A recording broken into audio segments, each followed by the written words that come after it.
to actually see the reality of abortion at an early age like that was a life-changing experience for me, because I came away from that meeting horrified, and I committed that moment to being involved with the pro-life movement, because I recognised that this was the most grave injustice of our time, and that I must be involved with this fight for life.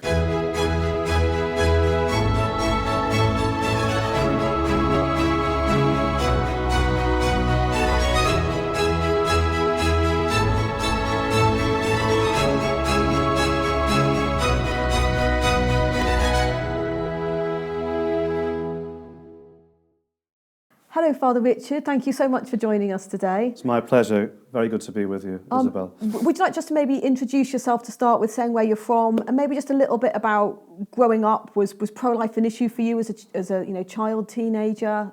Something about your family life? Yes, I'm a priest of the Diocese of Middlesbrough, and I was born and brought up in Hull in East Yorkshire, and I went to university and I studied journalism studies at the University of Sheffield. And then I was a reporter for about 3 years, and then discerned a vocation to the priesthood. And so I went mainly to the English College in Rome for my formation, and I was ordained in 2018. So and I'm now a parish priest in Cottingham, which is a large village which joins onto Hull. So my upbringing come from a very faithful Catholic family, and so obviously life was cherished throughout my upbringing. But it was when I was about 16 that I really got involved with the pro-life movement, because there was a meeting to form a new branch of SPUC in Hull and East Yorkshire, and so a priest invited me to a meeting to launch that branch. And at that meeting we were shown the film The Silent Scream, which was this, it's now probably appears a rather sort of old film. I think it was from the 80s, and it was presented by Bernard Nathanson, who was a former abortionist and converted to be pro-life. And so he takes the audience through an ultrasound video of an abortion happening, a surgical abortion. And I remember to this day watching that and being aghast, absolutely horrified at what I was seeing. It's an horrific video, isn't it? And maybe some people today, like you say, it's reasonably dated, might not be familiar with it, but actually showing an ultrasound image of what happens through an abortion. And I think maybe particularly for men seeing that, I know men are maybe a bit more visual sometimes, we're told, than women. I think maybe sometimes some young women might find it a bit much to watch, and maybe are more touched by looking at the kind of beauty of life in the womb. But from an educational perspective, it really, really just sort of turns your stomach, but turns your heart as well, watching that video. It does, and I think to actually see the reality of abortion at an early age like that was a life-changing experience for me, because I came away from that meeting horrified, and I committed that moment to being involved with the pro-life movement, because I recognised that this was the most grave injustice of our time, and that I must be involved with this fight for life. Well, thank goodness for that priest that invited you along. Then it just a good reminder of just that little word of invitation can sometimes make a big difference to someone. Absolutely, yeah. So you were about 16, did you say, at that time? I was, yeah. Okay. Yeah. So then, did that play out at school or in college at all? Did you ever have to kind of talk about this issue, or was that brought up at all? Yeah, well, I remember there was, when I was in sixth form, the comic relief appeal was coming up, and I was aware that some of the money from Comic Relief went to very dubious organisations that would promote abortion. So I was aware of this, and I brought this up with the staff, and I managed somehow, by the grace of God, to persuade the school to support Zoe's Place instead, which was the the great outreach of the Life charity. Yeah, that was actually quite a bold thing to do at that age, and to manage to get that response. You obviously managed to articulate your position very well. So yeah, all credit to you as a young man for doing that. Well, I mean, I can't really remember much of it, but I remember, so we had a photograph taken of our fundraising activities, and it was published in the SPUC's newspaper at the time. So yeah, I think it was it's a very important issue to be aware of, where we give our charitable, and even more money so to, now than maybe a few years ago. And like I say, Comic Relief, we still need to be very wary of that. And there's so many other charities that might seem to be doing some good and have sort of some arms that are genuine charity, but then there's also things that are either research or other things that they're doing that we just can't in good conscience support in any way. That's right. And whenever anybody gives some money to charity, it's usually, it's nearly always very well intentioned. Yeah. But we do need to be very careful and do research into the money, the charities that we are supporting. Just for instance, obviously charities that have research into cures for cancer, obviously very well intentioned, and that's the aim that people have, but you scratch the surface and many of those charities are in favour of research on embryos and embryonic stem cell research, which is a grave injustice. So yeah, we just need to be very, very careful of the money that we give. Yeah, and there are those charities out there that are genuine charities. So it's let's give our hard-earned money to them. It doesn't just have to be exclusively charities that are connected to abortion and pro-life charities, but there's lots of other good charities out there. Oh, absolutely. But we do need to be very, very aware of, like you say, that what every penny is going towards. Indeed. So that was at sixth form. What about, you said you went to university, Father. Did you manage to find any kind of outlet for your pro-life beliefs there at all? I did. So when I arrived at the University of Sheffield, there was already a pro-life society which had been set up. So I was quickly joined that society, and I was the secretary, I think, and then the president for about a year and a half. And so, I was able to do, it was very simple but very productive things. We had speakers come and give talks. We had, obviously, the Freshers First stall, and we had stalls in the Students' Union every now and again. Would you have had the challenges that are maybe facing some of the pro-lifers nowadays that we hear about on university campuses and even just setting up their organisations, or were you quite accepted?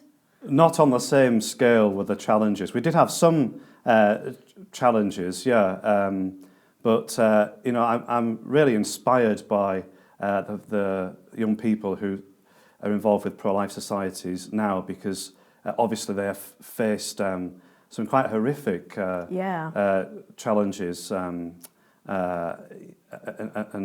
animosity. And they just, from my experience of speaking to them, hearing talks from them, they just seem to take everything in their stride. And I think the opposition has got much more vociferous, which is obviously a good sign, because it means that they are rattled, by our witness, by our presence.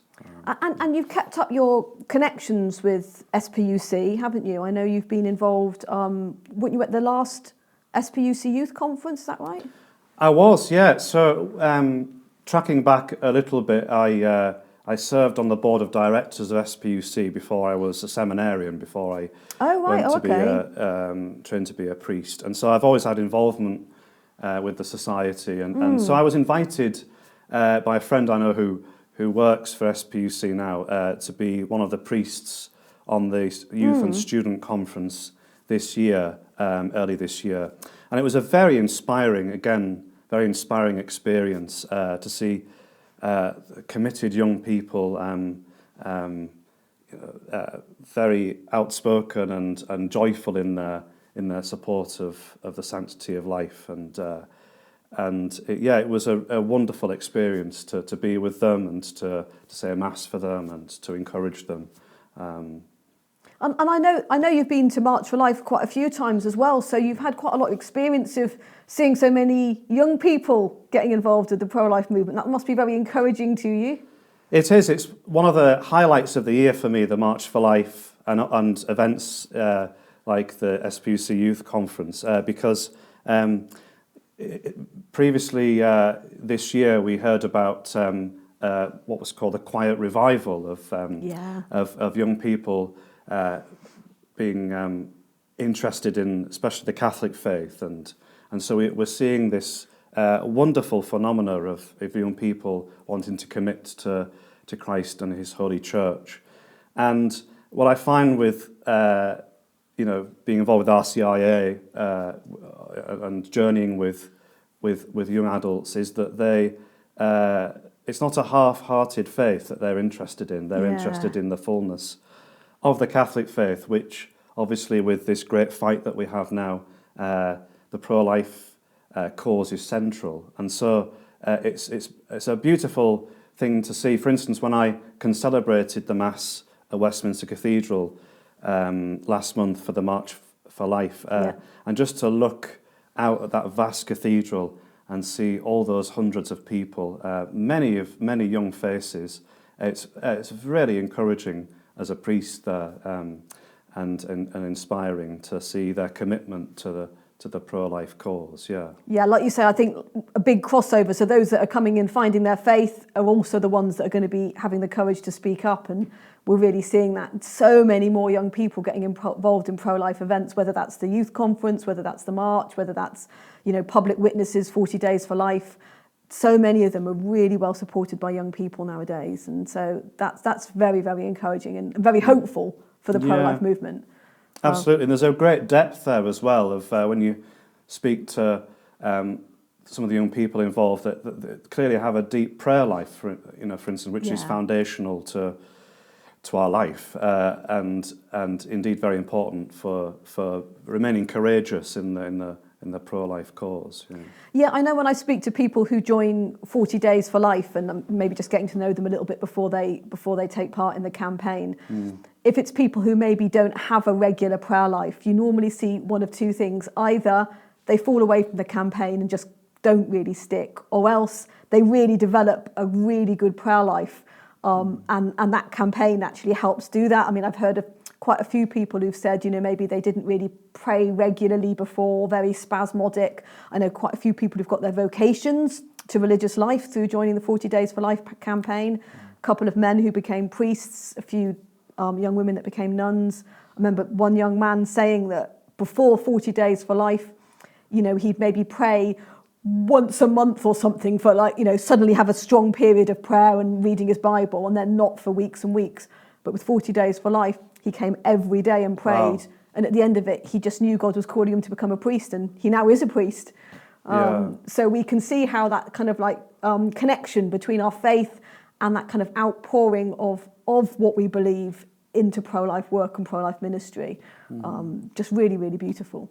Yeah, well, that's a witness in itself, isn't it? As you were speaking there, I was thinking about particularly the Rosary as we meet in the month of October, and the power of the Rosary for that, and also conscious that it's often one of the attacks that we get from counter-protests, that very bizarre phrase, "Get your rosaries off my ovaries."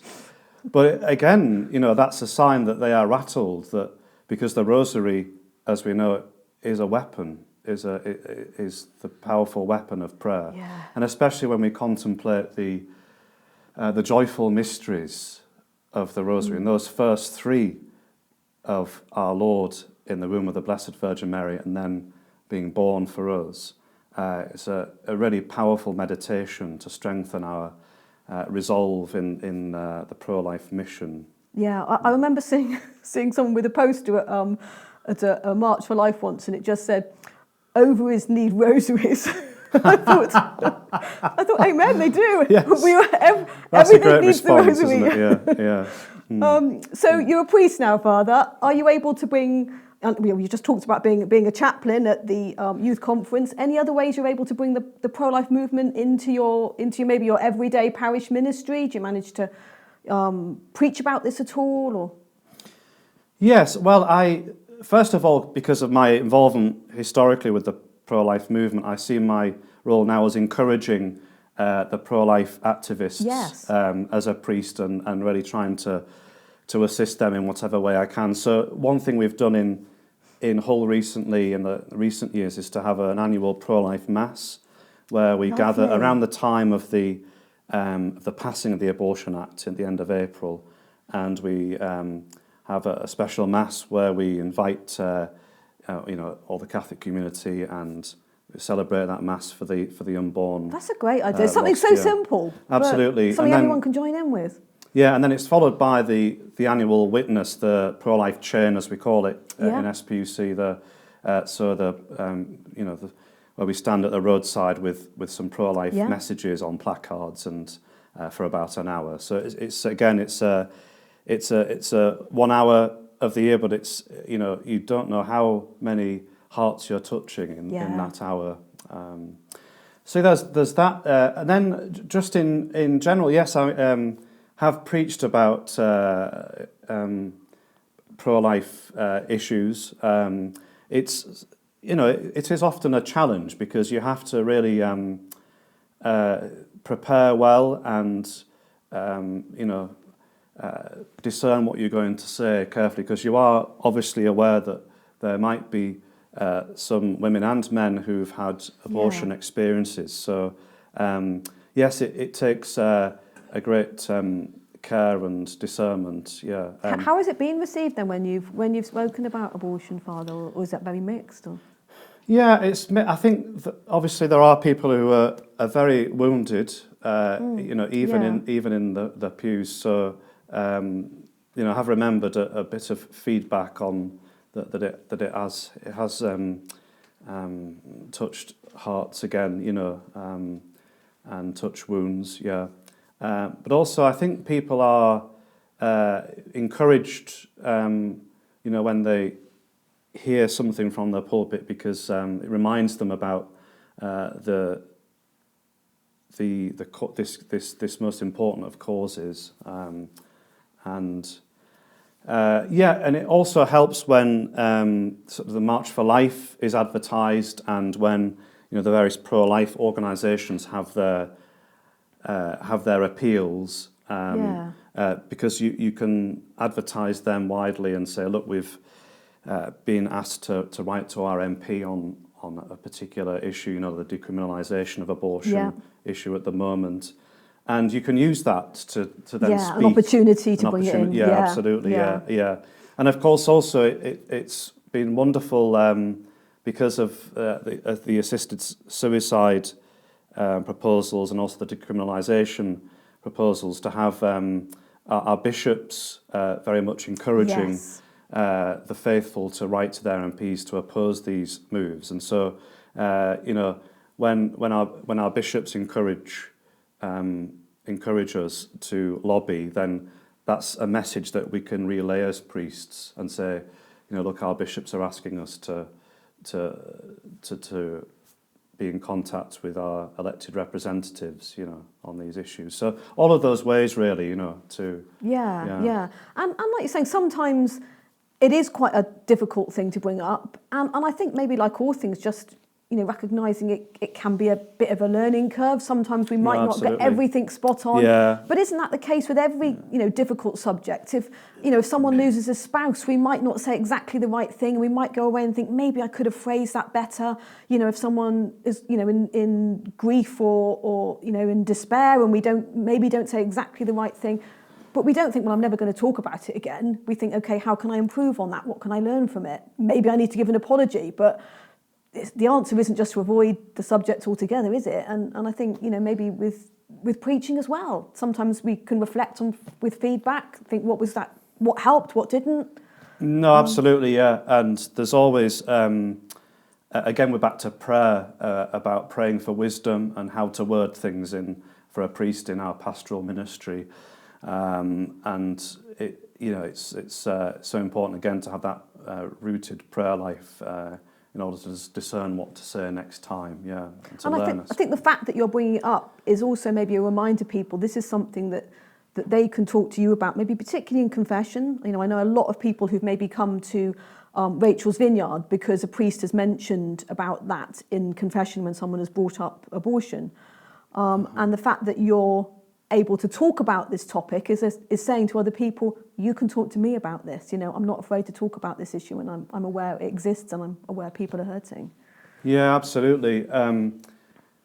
What I'd say is that, of course, as priests, we always need to be prepared for this, for the sin of abortion to come up in confession, because for a woman or a man who's been involved in an abortion experience, it might be one of the most difficult moments or challenging moments of their life. They've plucked up the courage to come to the Lord to seek His mercy, and so in that moment, it's crucial to what the priest says.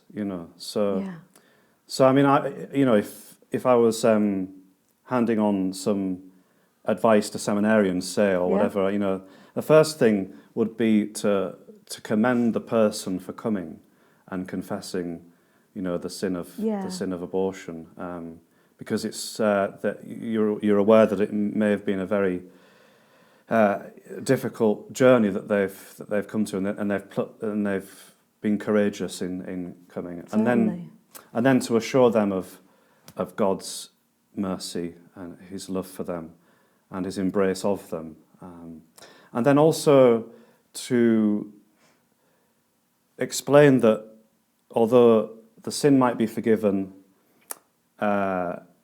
is forgiven, of course, in confession, the wounds are deep, and so that person may need further assistance, further help, counselling, and that's why those little cards for Rachel's Vineyard are so important, just to have at the back of church for any instance. Even in a confessional.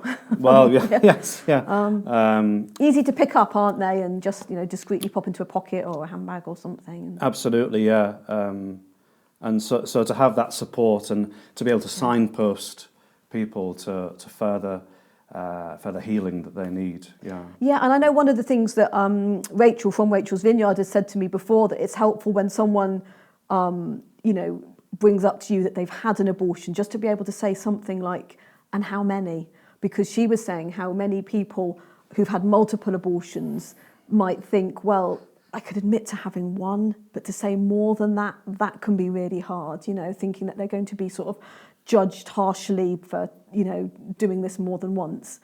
And so just maybe sort of like leaving that opening, saying, how many was it, just so that people feel that, again, that they can just say, I've had 3, I've had 6, however many abortions, and a little bit of help that way and things. Yeah, I've met Rachel before, and a remarkable woman, and I think she has a wonderful witness to priests to assist them in their pastoral ministry and care of people who've had abortion experiences. Yeah, it's so important. I think just a reminder of the place of these people within the church. They, as John Paul II said, they can become the most powerful witnesses for the pro-life cause. And actually thinking about John Paul II, I know you were mentioning to me, it's the 30th year, isn't it, this year, of the publication of Evangelium Vitae, is that right? That's correct, yeah. So I think it was on March the 25th in 1985, isn't it? No, 1995, 1995. I remember a professor in Rome saying that it's always very significant, the date on which an encyclical is published. Yes. In this case, the Feast of the Annunciation, when we contemplate our Lord's own conception. So it's a beautiful document and so timely for further study, and especially on the sacredness of human life. In the pro-life movement, we obviously are conscious that we have many people who are involved, not all Catholics, and we want to appeal to everyone. And so we tend to focus on the humanity of the child and biological observations. But as Catholics, our pro-life witness can be so much more enriched and deepened by a more theological reflection on the sanctity of human life. And in that document, St. John Paul II, beautifully explains the dignity of human life, the dignity of the human person, and he quotes St. Gregory of Nyssa, an early church father, who says that man is a king because this regal identity that every human person has because they're made in the image of God. And so when we reflect on these points, it really enriches and emboldens our pro-life witness. Yeah, and I think you're sort of saying about for people who maybe aren't Catholics, I would still encourage everyone to read that encyclical because, there's so many scriptural references in there, isn't there? For people who maybe are sola scriptura with their faith, that it's just pouring with references to the Bible. If you read the encyclical, and I know that there's quite a lot made of looking at the story of Cain and Abel and the first killing in the Bible, and connecting that with abortion today, and looking at how the first killing is within the family, brother to brother, and today again so many times it's that sacred bond, with even worse nowadays between mother and child, and we look at so many of those other bonds that are broken with abortion, whether that's physician to patient, spouses with each other. Sometimes we hear of or in just relationships, boyfriends and girlfriends, one manipulating the other or coercing the other. Those bonds which should be really, precious bonds between people and really special bonds that are actually, affected by abortion. And I think that's really brought up in a lovely way by retelling the story of Cain and Abel and reminding us of, I know John Paul reminds us of the bit that says, we are our brother's keeper. When he poses that question, that Cain said, am I my brother's keeper? And makes a point of saying, yes, we are. And that's not just from a mother to a child, but from our perspective of our job to speak out about it. We are, as a society, as a family, responsible for speaking out and for looking out for our brother. Yeah, and as you say, that the encyclical begins with that account, or near the beginning of that account of Cain and Abel. It ends with how can we build a culture of life, and central to that is the family and the promotion of the sanctity of life in the family, education as well. Yeah. And so that it's a wonderful symmetry, really. Of on the one hand, there's a solemn declaration of the evil of abortion and assisted suicide, euthanasia, in that encyclical, and then it ends with, well, how can we build a culture of life against this culture of death, which we see 30 years on still from the publication of that document. So there's real encouragement there to build a culture of life, and the family's central. Very much so, and I think he looks at the different roles we have in that. I know you were talking about that you had a brief period in journalism. Even professions like that can be very much involved in spreading the truth. I know in the encyclical they look at the mass media and the power that has to kind of either share the truth, or nowadays we see sadly quite a lot of big publications out there or big news outlets that are actually sharing lies. The euphemisms that they'll use, and it talks, I know, about almost making it out to be some kind of freedom. So often, when we hear about abortion being talked about, it's in the news, in secular outlets. That's the kind of voice we're hearing, isn't it? Like, this is a progress in women's rights. and recognising the kind of job that we all might have, the role we all might have, whether that's within the family or in different professions, to try and share the truth about abortion, about life, and the family's role in that. Yeah, absolutely. I think, those two words that you used, freedom and rights, are so misunderstood today. Freedom and rights have their origin in God, in divine law. Yeah. And so to try and articulate that as full as best we can, is key, really, because those concepts are so misunderstood that, today the modern concept of freedom is that I can do whatever I like, basically, without any consequences. Yeah. And that's not what freedom is. Freedom is freedom of excellence, to love God, to follow the divine law, and that brings us to true freedom. Yeah. And I remember just as a young adult, someone just saying to me very simply, and it's been used many times, just that idea of like a train is only free to run properly when it's on its tracks. Take the tracks away and the train can't run. And it's the same really for our life. We need to run in alignment with the way God has meant us to run, to really have that freedom. And I think really just kind of in a way, the sort of summing up of that encyclical, when it's just kind of looking at the difference between like the Old Testament, where we're very clearly told thou shalt not kill, but then in the New Testament being told to love our neighbour, and just looking at the kind of the kind of broadening of that it's not, we think of abortion sometimes, and I know people who support abortion will kind of try and brand us as pro-lifers as people who just don't want abortion and are just kind of anti-abortion. But we describe ourselves as being pro-life for a reason, because we're more than that. We're not just against the killing of children. Yeah. We are there for life, for helping mothers, for helping fathers, for helping families, for providing that environment. And I think that's what this encyclical is all about. In a way, what us as pro-lifers, us as Christians, us as Catholics are about. It's not so narrow as just to say you can't kill your child. It's to say there's so much more. No, absolutely. And how we can help with that. Yeah, and that's one of the key points that you've brought up there from the encyclical that John Paul II brings up towards the end.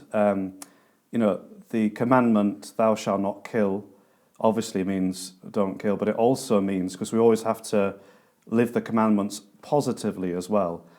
And the positive living of that commandment is to cherish life, to enjoy life, to live life to the full.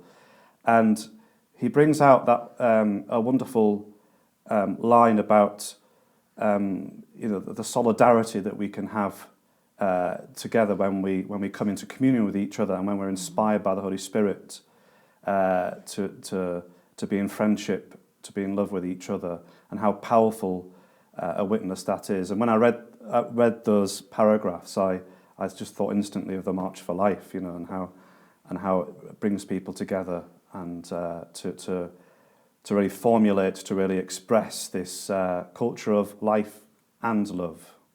Yeah, and I think, like you're intimating there, really, this is the job we have for our own communities. I mean, it's lovely to come to the March for Life for a day, but then the point is to bring that back to our parishes, our neighbourhoods, our families, and make them little microcosms of that, the smaller marching for life every day, with that joy. Absolutely.